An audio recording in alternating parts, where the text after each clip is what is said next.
MCU fans and उनकी remarkable fan theories कभी disappoint नहीं करती, बट कभी कभी कुछ थ्योरीज ऐसी होती हैं जो फेल हो जाती हैं। कुछ ऐसी थ्योरीज को हमने इस वीडियो के फर्स्ट पार्ट में कवर किया था और आज हम इस सेकंड पार्ट में फिर से देखने वाले हैं कुछ फेमस एमसीयू थ्योरीज को जो कि फेल हो गईं। तो इन्फिनिटी वॉर में थैनोस के स्नैप के बाद half of the population technically मर जाती है और फैंस यहाँ ये सोचने लगे थे कि डस्ट में बदलने वाले लोग सच में मर गए हैं या कहीं और मूव हो गए हैं। तो एंटमैन एंड द वॉस्प के एंड क्रेडिट सीन में हमने देखा कि जब एंटमैन क्वांटम रियम में एंटर करता है तो उसके वहां से वापस आने से ठीक पहले हैंक, होप और जेन तीनों वाइप आउट हो जाते हैं।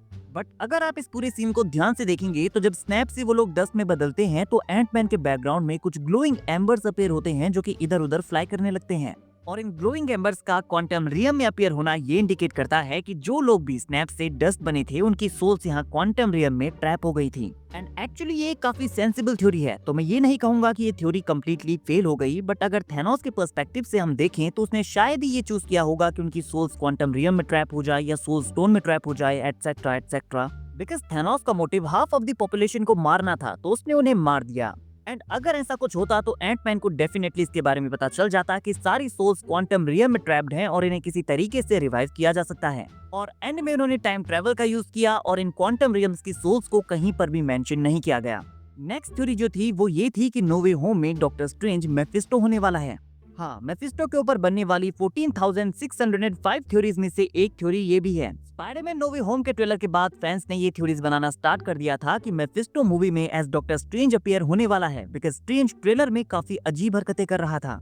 और क्योंकि नो वे होम में kind of Spiderman one more day वाली कॉमिक स्टोरी को अडेप्ट किया गया था जहां पर मेफिस्टो भी होता है, तो इससे इस थ्योरी को और ज्यादा बूस्ट मिल गया। एंड मेफिस्टो को छोड़कर यहाँ पर काफी चीजों को दिखाया गया, लाइक पीटर एंड एमजे का अलग हो जाना, सब लोगों का पीटर को भूल जाना, बट मेफिस्टो हमें आज भी एमसीयू में देखने को नहीं मिला है।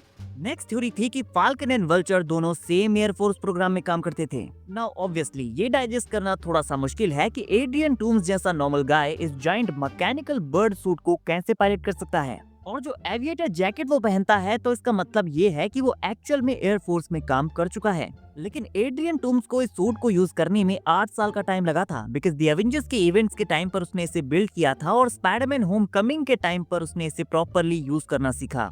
और 8 साल का टाइम काफी बड़ा टाइम होता है, मींस एड्रियन को मिलिट्री का कोई एक्सपीरियंस नहीं था। एंड फाल्कन एंड वल्चर के कैरेक्टर्स में इतनी भी सिमिलरिटीज नहीं है कि हम उन दोनों को सेम एयरफोर्स प्रोग्राम का पार्ट बना दें। फाल्कन को उसके विंग्स मिलिट्री से मिले थे और वल्चर ने इस सूट को बनाने में एलियन टेक का यूज किया था। हालांकि ये थ्योरी काफी सेंसिबल है, बट इतनी भी नहीं कि हम इसे सही मान ले, because I don't think so कि एमसीयू में इसका कोई रेफरेंस हमें दिया गया है और फ्यूचर में भी इन कैरेक्टर्स के कनेक्शन को शो नहीं किया जा सकता, बिकॉज वल्चर मॉर्बियस के यूनिवर्स में है जो कि अब खत्म होने वाला है, बिकॉज सोनी अपने सोनी स्पाइडरमैन यूनिवर्स को फिनिश करने वाला है। नेक्स्ट थ्योरी जो थी वो ये थी कि कैप्टन अमेरिका सिविल वॉर में स्टीव रॉजर्स की डेथ होने वाली है। ऐसा इसलिए क्योंकि कॉमिक्स की सिविल वॉर स्टोरी लाइन के एंड में कैप्टन अमेरिका की डेथ हो जाती है और कॉमिक्स में कैप्टन अमेरिका की डेथ का रीजन शैरन कार्टर होती है जो कि ब्रेन वॉश होकर स्टीव के ऊपर किलिंग शॉट डिलीवर करती है। तो फैंस को लगा था कि हमें कैप्टन अमेरिका सिविल वॉर में भी कुछ ऐसा ही देखने को मिलने वाला है जहां स्टीव रॉजर्स की डेथ हो जाएगी और बकी कैप्टन अमेरिका बन जाएगा, लेकिन ऐसा कुछ नहीं होता। आज भी कैप्टन अमेरिका जिंदा है और बकी बार्न्स आज भी कैप्टन अमेरिका नहीं बन पाया है। नेक्स्ट थ्योरी ये थी कि Red Skull Captain America Winter Soldier में वापस आने वाला है। Captain America the First Avenger के एंड में रेड स्कल टेसरेक्ट की वजह से एक अननोन डेस्टिनेशन में टेलीपोर्ट हो जाता है और क्योंकि हमने उसे मरते हुए नहीं देखा था तो फैंस को लगा था कि कैप्टन अमेरिका का arch rival Red Skull future में दोबारा हमें देखने को जरूर मिलेगा।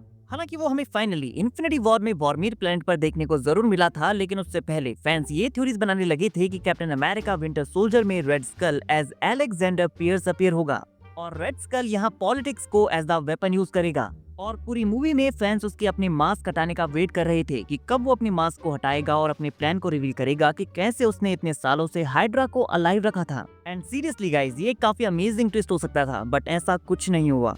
फैंस उसका यहाँ वेट कर रहे थे और वो बेचारा वॉर्मिर पर सोल स्टोन की निगरानी कर रहा था। एंड लास्ट में आती है थॉर 2 से जुड़ी ये थ्योरी, जहाँ फैंस का मानना था कि थॉर द डार्क वर्ल्ड का मेन विलन स्कर्ज होने वाला है। लाइक वी ऑल नो कि स्कर्ज को हमें पहली बार थॉर रैग्नारॉक में दिखाया गया था, जो कि यहाँ पर हेला का साइड किक बना था और कॉमिक्स में ये कैरेक्टर थॉर के one of the most famous villains में से एक है। एंड थ्योरी के अकॉर्डिंग स्कर्ज एंड एन्चांट्रेस इस मूवी के मेन विलन्स होने वाले थे, बट देन ये रिवील होता है कि मूवी का मेन विलन मैलेकिथ होने वाला है। एंड ऑनेस्टली मैलेकिथ भी कोई खराब चॉइस नहीं था, बट इस कैरेक्टर को पूरी तरह से वेस्ट कर दिया गया। सो गाइस, ये थी वो कुछ मार्वल फैन थ्योरीज जो कि आगे चलकर फेल हो गई। आपके अकॉर्डिंग इनमें से सबसे सेंसिबल और सबसे सेंसलेस थ्योरी कौन सी है, कमेंट करके जरूर बताइए। वीडियो अगर अच्छी लगी हो तो वीडियो को लाइक और चैनल को सब्सक्राइब करना ना भूले, बिकॉज ऐसी अमेजिंग वीडियोस हम डेली लाते रहते हैं।